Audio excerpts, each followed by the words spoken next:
BBOR, Black Box Online Radio, coming to you from West Virginia at heart and from around the globe. And hello, Nedheads. Hello, Black Box Battalion. Today is Wednesday, another Ripper Wednesday. Welcome to the show. How's everybody doing? On Wednesdays, I talk to you guys about Jack the Ripper, perhaps the world's most famous unsolved mystery. And in this episode, I will be discussing Jack the Ripper's Dear Boss letter. And some of you might not be listening to this on Wednesday. You guys all know that I tell you that I'm always coming to you from West Virginia at heart. I am a lifelong West Virginian, but I've actually been in the Philippines, and we have just experienced a super typhoon that has taken out all the electricity and internet for the city. I'm on full battery power right now. And I had a completely different Ripper Wednesday episode planned for you, which I will hopefully be able to record next week. And I also apologize for changes in the Black Box Online Radio lineup. I will also be putting out my episode about the disappearance of Maura Murray, which is for the regular Tuesday show. Black Box Online Radio comes to you Monday through Friday, mostly talking about the Zodiac Killer, the disappearance of Maura Murray, Jack the Ripper, the Black Dahlia, and the D.B. Cooper case, in that order. But there have been some delays this week because of the super typhoon. But there is something that I wanted to discuss with you guys, and it's continuing with a series of episodes that I started earlier this year, and it relates to a book called Jack the Ripper, A True Love Story by Wynne Weston-Davies. That's what gives us the namesake for this episode, Jack the Ripper's Love Letter. And Wynne Weston-Davies wrote a couple of books that were focusing mostly on the Mary Kelly connection. He has a Jack the Ripper suspect named Francis Spurzheim Craig, and he also believed that Mary Kelly was the key to everything in the Jack the Ripper case. This was an example of how Jack the Ripper committed one murder as his specific target, and then he committed a series of either unrelated murders to cover it up, unrelated murders to fool people, or also just developed a certain animosity toward women. And I have episodes that were done about the other aspects of the theories in this book, Jack the Ripper, A True Love Story. One of them is called Jack the Ripper and the Murder of Mary Kelly, Stories and Legends. And I also have a standalone episode about Francis Spurzheim Craig. But I never got to do the episode on the letters and the analysis that was done by Wynne Weston-Davies in regards to the letters. And I had been planning to do that for a while, so I thought that now was a very good opportunity. Let's have a read and see what he thinks about the Dear Boss letter, Jack the Ripper's first communication. Jack the Ripper introduces himself. On September 27th, 19 days after the discovery of Annie Chapman's body in the backyard of 29 Hanbury Street, and 3 days before the murders of two unfortunates, Elizabeth Stride and Catherine Eddowes, on September 30th, a letter was received by the Central News Agency. Central News was one of the three main news agencies operating in London at the time, and the others being Reuters and the Press Association. They did not themselves publish a newspaper, but gathered news via their own reporters or freelancers, like Francis Spurzheim Craig, and then sold the stories on to other newspapers throughout Britain and around the world. And it says, like Francis Craig was the son of a very famous phrenologist, and somebody whom, by today's standards, may have been referred to as a quack doctor. He also worked in a journalistic profession, and Wynne Weston-Davies is going to lay out the framework for a case that the Dear Boss letter may have been written by somebody with a journalistic background, and I think that that's very interesting. The letter had been posted on the same day and bore a London EC postmark, which meant that it could have been posted within a few hundred yards of the Central News offices in Ludgate Circus, and certainly no more than half a mile distant. The envelope was addressed to The Boss, and it said Central News Office, and only contained a letter that has since become the most notorious in the history of crime. Dear Boss, I keep on hearing that the police have caught me, but they won't fix me just yet. I laughed when they look so clever and talk about being on the right track. That joke about Leather Apron gave me real fits. I am down on whores, and I shan't quit ripping till I do get buckled. Grand work the last job was. I gave the lady no time to squeal. How can they catch me now? I love my work and want to start again. You will soon hear of me with my funny little games. I saved some of the proper red stuff in a ginger beer bottle over the last job, but it went thick like glue, and I can't use it. Red ink is fit enough, I hope. Ha ha. The next job I shall do, I shall clip the ladies' ears off and send them to the police. Just for jolly, wouldn't you? Keep this letter back till I do a bit more work. Then give it out straight. My knife's so nice and sharp. I want to get to work right away if I get the chance. Good luck. Yours truly, Jack the Ripper. Don't mind me giving the trade name. P.S. Wasn't good enough to post this before. I got all the red ink off my hands. Curse it. No luck yet. They say I'm a doctor now. Ha ha. And some of the interesting observations made by Wynne Weston-Davies is that he thinks that this letter has a journalistic flair to it. And his suspect, Francis Craig, worked in the newspaper profession or had more or less the label as a reporter. But what exactly would be these clues to suggest that the Dear Boss letter was written by a journalist? He points out that the term fix-it used in the letter sounds like something that a journalist would say, and I have absolutely no comment on that. I don't know if that's something that is true or false. That sounds like a very general word. But one particular sentence in this chapter stands out to me, and that is when Wynne Weston-Davies was saying that this person did not use apostrophes, and they also didn't use proper sentence structure.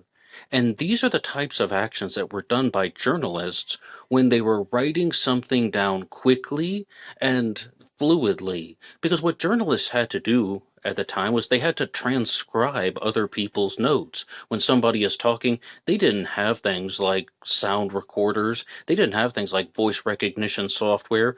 A journalist had to write down things very quickly. So when somebody would be doing that, they would omit the apostrophes and they would use a more fluid sentence structure as opposed to a formal one.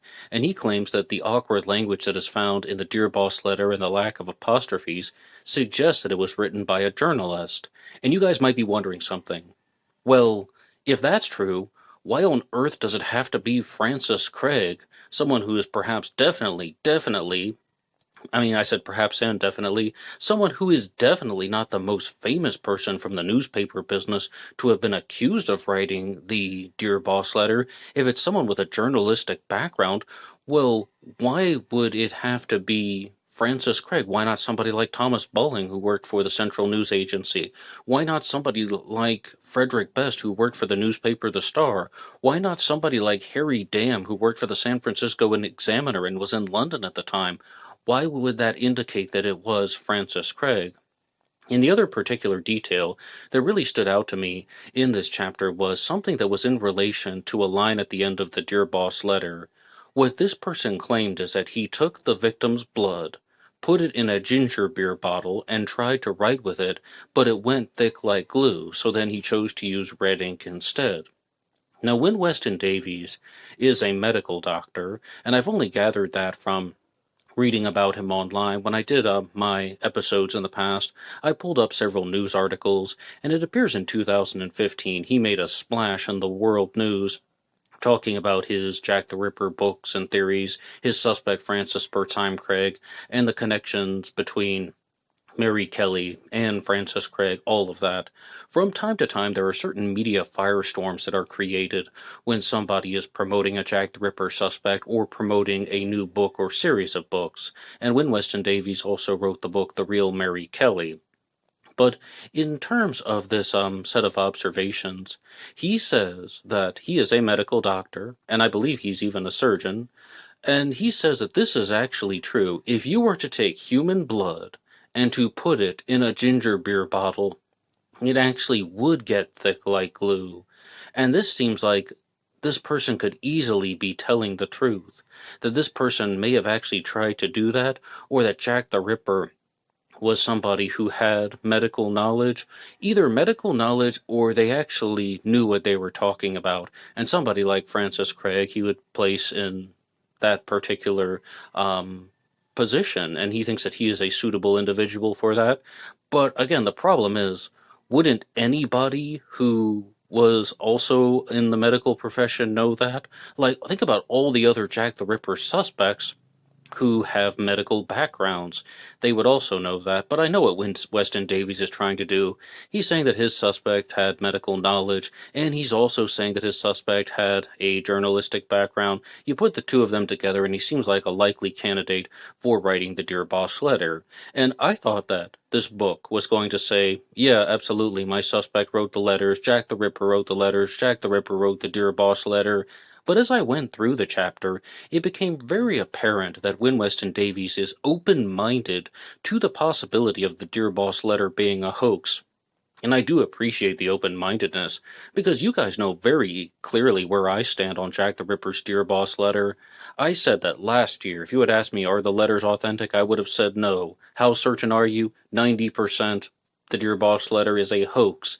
Now you ask me this year, I went down to about 60%, 65%, meaning that I think there's a much more open possibility of the Dear Boss letter being authentic, and that changes everything. That really changes everything, because that just creates the possibility of a different type of serial killer, a different type of psychological process, a different type of thought pattern. One person who definitely believed that the Dear Boss letter was a hoax was John Douglas of the FBI Behavioral Profiling Unit, and John Douglas said that the Dear Boss letter was a hoax because he thought that the language was way too silly and cutesy for a serial killer who was cutting out the organs of the victims. As a case in point, he looks at a particular line in the Dear Boss letter that says, "Oh, my knife is so nice and sharp." And he's like, well, he doesn't believe that Jack the Ripper would have said anything like that. He's more or less taking the stance that Jack the Ripper was a vicious serial killer who cut out the organs of women and left them in the streets. Someone who is dealing with a very deranged and demented mental state, and then is going to turn around and write silly and cutesy things. Oh, they say I'm a doctor now, ha ha. He felt that that was completely out of line and out of character for the Ripper. So I think you can see where some people stand. There are the people who think that it's absolutely a hoax. It was all fabricated. It was all done to sell newspapers. Then there are the people who think that it was authentic. And then there are people like Wynne Weston-Davies and myself that are somewhat in the middle. Let me know what you think about the Dear Boss letter and its authenticity. I would like to continue with the book right here about the chapter on the Dear Boss letter. Despite the apparently sensational nature of the letter, editor John Moore, to whom the boss had apparently been directed, did nothing about it for 2 days before asking one of his journalists, Tom Bulling, to forward it with a covering note to Chief Constable Adolphus Dolly Williamson, head of CID at Scotland Yard. The editor presents his compliments to Mr. Williamson and begs to inform him that this was sent to the Central News Agency 2 days ago and was treated as a joke. And there you hear the suspect Tom Bulling for hoaxing the letters is involved in the mix. The police did not treat it as a joke, at least not initially. It was photographed within a few days, and copies were circulated to the police stations throughout the country as well as being released to the press, clearly in the hope that someone would recognize the handwriting. Unfortunately, it was written in the standard educated copperplate of the time, and no positive leads resulted. It was, however, entirely unlikely the free-scrawling handwriting of Bulling, who had been subsequently been credited with its authorship. Now, one thing that I have thought about, and I am probably going to get in trouble for this. I might be taking an enormous risk with this one, but I have an episode on the Moab and Midian letter, which is more or less referred to as an unconfirmed Jack the Ripper letter. And we don't have the original.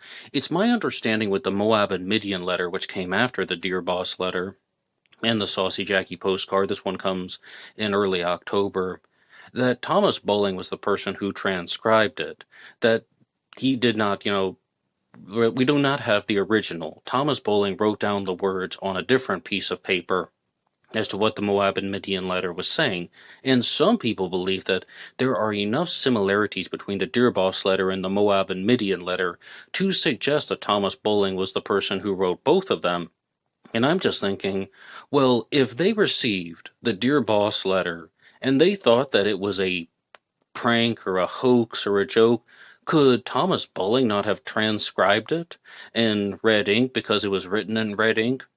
And then they threw away the original, or they lost the original, or they discarded it because they thought that it was a prank or a hoax, and then they just sent Thomas Bowling's copy to Scotland Yard. I mean, we're talking about 2 days, so this is something that really, really stands out to me. I know that that's probably untrue, and I know I'm probably going to get in trouble for putting out that hypothesis, but that is just one idea that came to mind.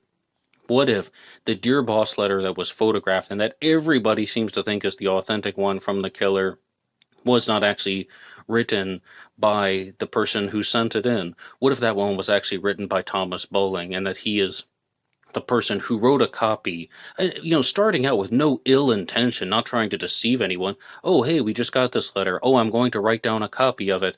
And then they gave the copy to Scotland Yard, and then the situation just altered. That altered the course of direction for the entirety of, what we know of as the world of Jack the Ripper today. Let me know the problems with my hypothesis, because one thing we can do on Ripper Wednesday is I can put stuff out, and you guys can respond to me, you guys can challenge me, and you guys can share anything you want. Now, the text of the letter was published the next day, and on the 1st of October, on the morning of the same day, a plain postcard was written in the same hand and was delivered to the Central News Agency. It was postmarked August. It was postmarked October 1st, like the letter, and it had been posted to London EC, now known as the Saucy Jackie postcard, and it said, "I was not kidding, dear old boss, when I gave you the tip. You'll hear about Saucy Jackie's work tomorrow. Double event this time. Number 1 squealed a bit, so couldn't finish straight off. Had not time to get the ears off for the police. Thanks for keeping the last letter back till I got to work again. Jack the Ripper." Okay, so now this could also be something like Thomas Bowling transcribes the first one and then fabricates the second one. Did you notice, though, a strong linguistic similarity between the Dear Boss letter and the Saucy Jackie postcard? Both of them talk about the word squealed. This is exactly what they say in the Jack the Ripper Dear Boss letter. I gave the lady no time to squeal. And in the Saucy Jackie postcard, maybe the most famous line is the first number 1 squealed a bit. So this is also something where you have similar handwriting, similar verbiage, and it could be a possibility of there being a hoax. Well, this would actually be an authentic letter and a hoax. The first letter was authentic. It was transcribed by the journalist, and then the second letter was a hoax. So, what do you think about that? Let me know. Did Thomas Bowling transcribe the first letter that was actually sent from the killer, and then he fabricated the second one? I would love to know your responses. The Saucy Jackie postcard was written in red crayon and smeared with what was intended to look like blood, but it was actually red ink. It included a couple of perfect thumbprints. Unfortunately, the Metropolitan Police did not adopt fingerprinting as a forensic tool in 1901. Now, I'm just going to share something with you guys that I heard years ago, and that is that fingerprint technologies were used in the 1800s.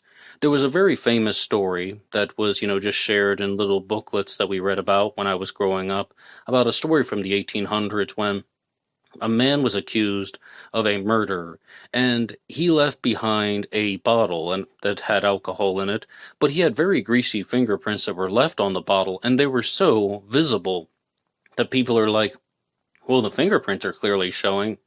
People have had fingerprints since the dawn of humanity, right? So they took his fingerprints and they compared them, and they were able to identify the killer. Fingerprint technologies existed in the 1800s, and this is a shocking statement that is included in this book, Jack the Ripper, A True Love Story. The Metropolitan Police did not adopt fingerprinting as a forensic tool until 1901. I hope that's a misprint.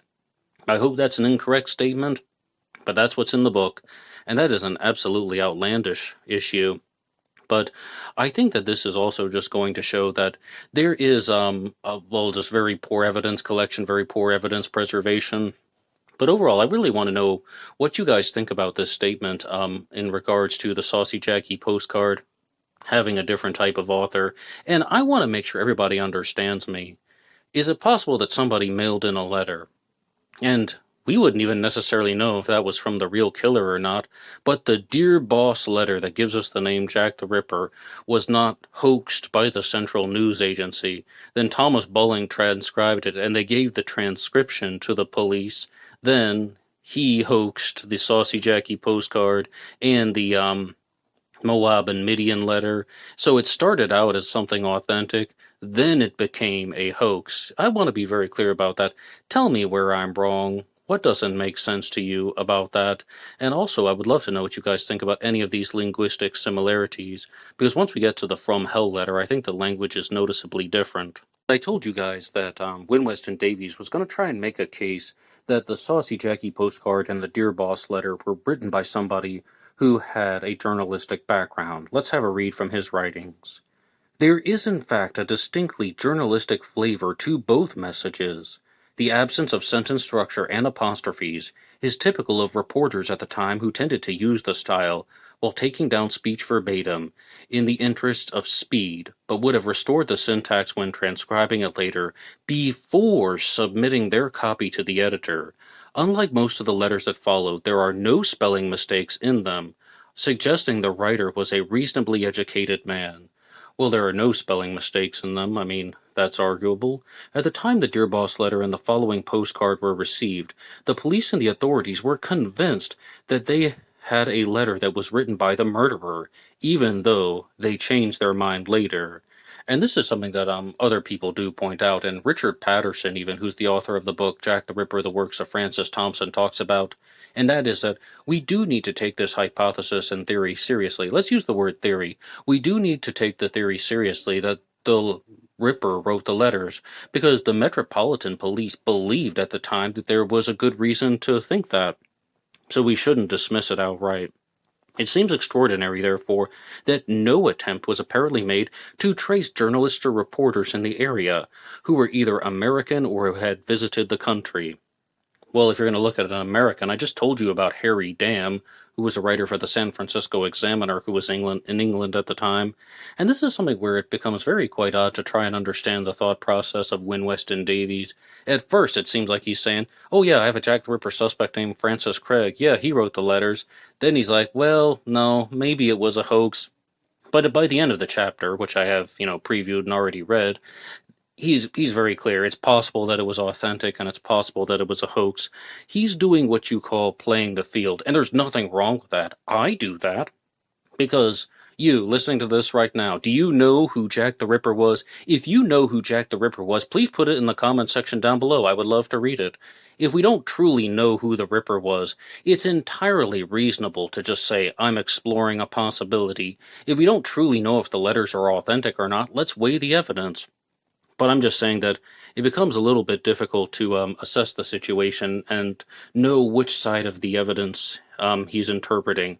What viewpoint is he taking? And after the Americans we have, it was presumably sent to Francis's fellow hacks that he spent time more than 20 years before in America. Okay, that's something with his suspect Francis Craig, but it is of course entirely possible and indeed likely that some of Francis Craig's at some time, Francis Craig was interviewed by the police. By late October, there was a concerted effort to trace and interview all single men living in the area, although it may have extended quite far as his lodgings in Mile End Road, which were about a mile from the epicenter of the murders. Unfortunately, the records of who was interviewed are no longer kept. And that is something that's really going to slow us down because I'm sure a lot of ripperologists would really want access to those types of records to know who was interviewed. But here's a big complication. What if my hypothesis is correct that Thomas Bulling wrote a transcription and sent that to the authorities? That would mean that matching somebody's handwriting to the Dear Boss letter would be purely impractical if they aren't actually looking at the real thing. And I know I'm going to get some pushback for that one.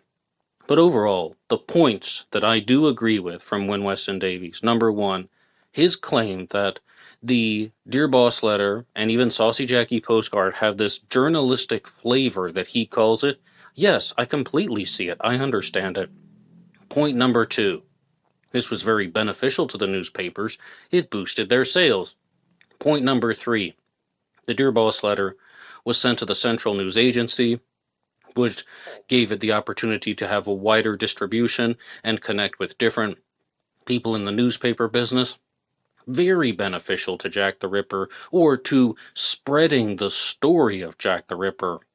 And the Ripper was never caught. If you want to publicize the story of Jack the Ripper, sending it to the Central News Agency, yes, that made sense. And also, it really goes to show you that there are so many things that have clouded the investigations. We're even talking about records not being preserved, fingerprints not being used.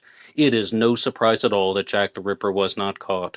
Do you think the Dear Boss letter was authentic? Do you think the Saucy Jackie postcard was authentic? What do you think about some of the Jack the Ripper suspects that I have talked about? Francis Craig, Thomas Bowling, and Frederick Best and Harry Dam. The last three are mostly only suspects in the Ripper hoax theory, and I have a standalone episode about Harry Dam. I've talked a lot about Frederick Best over the years, but I don't have a standalone episode on him. Maybe I can do one in the future, but there are some new avenues that I would like to explore, and really I just want to ask you guys if you have any ideas for future episodes. Thank you so much for listening to this impromptu Jack the Ripper episode, because I had wanted to do a response to the Wynne Weston-Davies chapters on the letters. Again, I talked about his observations in regards to the murders, and as a medical doctor, he said some very insightful stuff about the murders of Catherine Eddowes and Mary Kelly, and I referenced this book in my episode Jack the Ripper, The Double Event, and Jack the Ripper, The Murder of Mary Kelly, New Analysis. The first one that I said, Jack the Ripper and the Murder of Mary Kelly, Stories and Legends, talks more about possible backstories for the life of Mary Kelly. The New Analysis episode talked more about the murder, which Jack the Ripper is more or less definitely connected to, in my opinion. And then there is also the double event one, where I referenced his observations about the murders of Liz Stride and Catherine Eddowes. And again, as a medical doctor, he made some solid points about how somebody would remove organs and so on, and that's great. That's great. When people who are familiar with this stuff would talk about it, bring it on. And this whole statement about how you don't write letters in blood, and if you were to actually put the blood in the ginger beer bottle, everything is true, that it would not turn exactly to the consistency of glue, but it would be thick like glue. That's in this chapter as well. So, I mean, that almost sounds like somebody could be telling the truth in the letter, then it's transcribed by somebody else, then the Ripper hoax theory started. Let me know what you think about all of this. Please put your ideas in the comment section down below. I would love to read them.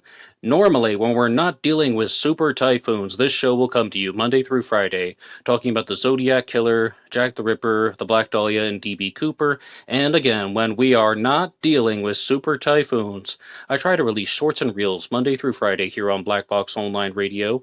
And I also will be putting them out on Facebook and Instagram. The Facebook page is Black Box Online Radio, and the Instagram page is blackboxonlineradio. And this show is available for free downloads anywhere you get your podcasts, under the names Black Box Podcast or Black Box True Crime.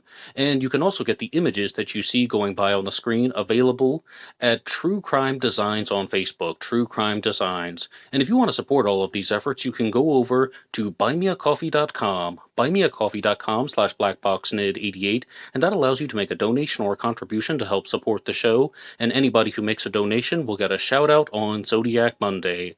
I apologize for any schedule changes once again, trying my best to get things back on track, and until next time.